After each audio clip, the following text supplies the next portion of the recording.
The Galactic Council chamber was filled with noise and tension. Hundreds of alien leaders sat in their glowing seats, each one shouting over the other. Reports had arrived from the edge of the galaxy about humans, and what they said sounded impossible. For years, the Council had watched humanity grow quietly on their small blue planet. They thought humans were far behind in technology, too young to matter in the great galactic order.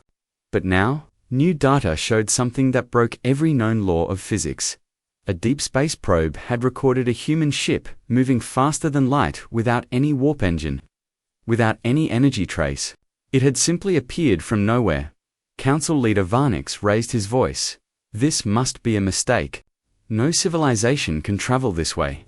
But the hologram in front of them told a different story. The image of a human ship floated above the tables, leak silver, and surrounded by glowing energy waves. The room fell silent. A scientist delegate whispered, "They are bending space itself. How can they do that?" Others began to argue. Some said humans had discovered ancient alien ruins. Others believed they had made a deal with dark energy. Suddenly, the chamber lights flickered. The hologram shifted again. A message was coming through from the Sol system. A calm human voice filled the hall. "Members of the Council, we mean no harm, but the universe is changing, and we are ready." Every alien turned toward the screen in disbelief. The humans were not asking for permission. They were announcing their arrival. And for the first time, the mighty Galactic Council felt fear. Human technology wasn't just advanced, it was impossible. The next morning, the Galactic Council gathered again. The chamber was quieter this time. Fear hung in the air like a heavy cloud. Everyone waited for the report from the Science Division. Dr. Elna, a tall, gray-skinned alien with glowing eyes, stood before the Council. His voice shook slightly as he spoke. "We have studied the data. The readings are correct. The human ship didn't jump through hyperspace, it folded it. Space bent around the vessel, like water around a stone." Murmurs spread across the room. Many delegates refused to believe it. "Impossible." One shouted. "No one can manipulate the fabric of reality itself." But the images on the hologram told the truth. The human ship glowed with strange light, surrounded by invisible waves that bent stars behind it. No known reactor could produce such power. A war general from the Krath Empire slammed his clawed hand on the table. "If they can do this, then they can strike anywhere in the galaxy. We must act before it's too late." Another voice, calm and deep, answered, "Act. Against what? We don't even understand them." The room fell silent again. Then Commander Serac, an old veteran with scarred scales, stood up slowly. His eyes were cold. "I have seen their ships," he said. "We tried to intercept one near the Vaughn Belt. It vanished before our scanners could lock on. When it reappeared, half my fleet was gone." The Council gasped. Dr. Relner looked down. "Humans have gone beyond science. What they have shouldn't exist." Council leader Varnix whispered, "Then what are they?" No one answered. Outside, deep in space, another human signal appeared closer this time. The Council realized the next contact might not be a message, it might be an arrival. Commander Serac's voice echoed through the chamber as the hologram replayed his memory. The Council leaned forward, their eyes fixed on the screen. "It happened near the Vaughn Belt," Serac began. "My fleet of 12 warships detected a strange signal. It was faint, but unlike anything we had seen before. We thought it was a pirate ship." The hologram showed dark space filled with stars, and then suddenly a flash of light. A small human ship appeared, silver and quiet, no weapons visible. "I ordered my ships to surround it," Serac continued. "We fired warning shots, but the human ship didn't move. Then, it vanished." The chamber filled with whispers. When it reappeared, Serac said slowly, "It was right behind us." The hologram flickered again, showing the human ship glowing blue, releasing a pulse of pure energy. Several alien ships simply dissolved. No explosion, no debris, only silence. "I tried to hail them," Serac said, "but all I heard was a voice. Calm human, it said. Do not follow us." Then they were gone. The hologram faded.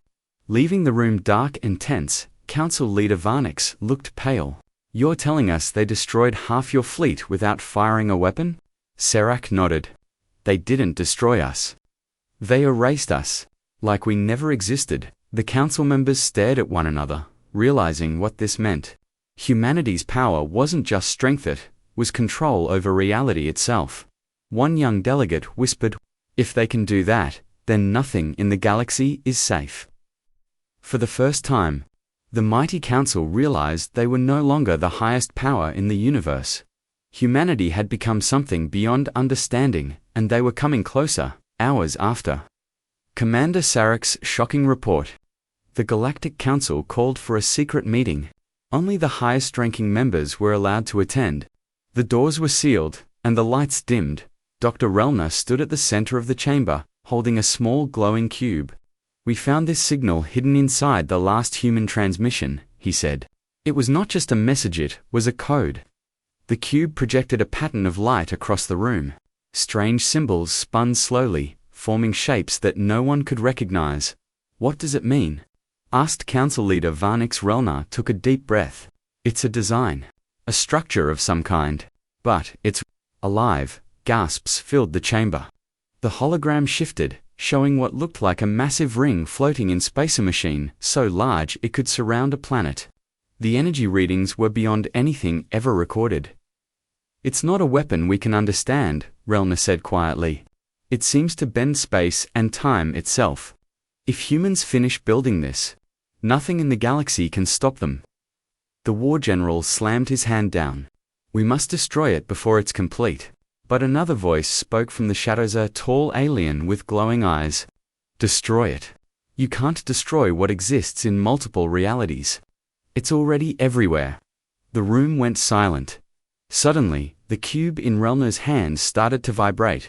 A soft human voice echoed through the air. "Do not fear us. We only seek to evolve." The hologram vanished. The cube cracked and fell apart. No one moved. The meaning was clear. Humanity wasn't preparing for war. They were preparing for ascension. And the galaxy had no idea what was coming next. The council chamber was silent. No one dared to speak after the human message ended. The glowing cube had turned to dust, leaving behind only a faint hum in the air. Council Leader Varnix stood slowly. "What does evolve mean?" he asked. His voice was calm, but his eyes showed fear. Dr. Relner stared at the blank screen. "It means they have reached a level beyond us. Their science is not technology anymore, it's life itself." The council looked confused. "Life?" someone asked. Ari Elnor nodded. "Yes, their ships, their energy, even their machines, they are living systems. Humans have learned how to combine mind and matter. They think, they adapt, they grow." Whispers filled the room. The idea was too much to accept. Machines that could think like humans, and humans who could control reality with thought alone. General Krath leaned forward. "So they are gods now?" "No," Relnar replied. "They are still human, but they have touched something we cannot understand." The council screens flickered again. Images appeared of human cities glowing with strange light. Ships flying without engines. Energy flowing like water through the air. A message followed. Written in a calm human voice. "Your universe is smaller than you think. We are only expanding the borders." The chamber went dark for a moment. When the lights returned, several delegates had already left in panic. Some wanted to surrender. Others wanted to form alliances. But a few whispered of war, a final attempt to stop humanity before they became unstoppable. Council Leader Varnix closed his eyes. He could already feel if the balance of power was gone. The age of the council was ending, and the age of humanity had just begun. The galaxy stood still. Every communication channel, every sensor, every ship waited for what would happen next. The humans had gone silent for 3 days. No one knew where they were or what they were planning. Then, without warning, space itself began to shimmer. A massive shadow appeared near the council's homeworld. At first, it looked like a star collapsing, but then the light formed a shape. A colossal human ship emerged, larger than any planet-built structure ever seen. The ship didn't move. It simply existed, bending light, gravity, and time around it. Every scanner failed. Every weapon went offline. Council leader Varnix stood before the view screen, his voice trembling. Open a channel. A moment later, a calm human voice filled the air. We are not here to conquer, it said. We are here to guide. The universe has rules, and we have learned to listen to them. Varnix tried to speak, but his words froze. The voice continued, gentle yet powerful. You feared us because you did not understand us. But fear will not stop what has already begun. The galaxy will change with or without you. Then, the stars around the human ship began to move slowly, forming a massive light pattern across space, like a message written on the cosmos itself. One council member whispered, "They're rewriting space." Varnix watched silently. He realized the truth. This wasn't war. It was evolution. Humanity had become something new, something that no longer needed power or dominance. The human ship slowly faded, leaving behind only a single sentence floating in light: "The impossible is only the beginning." The council sat in silence.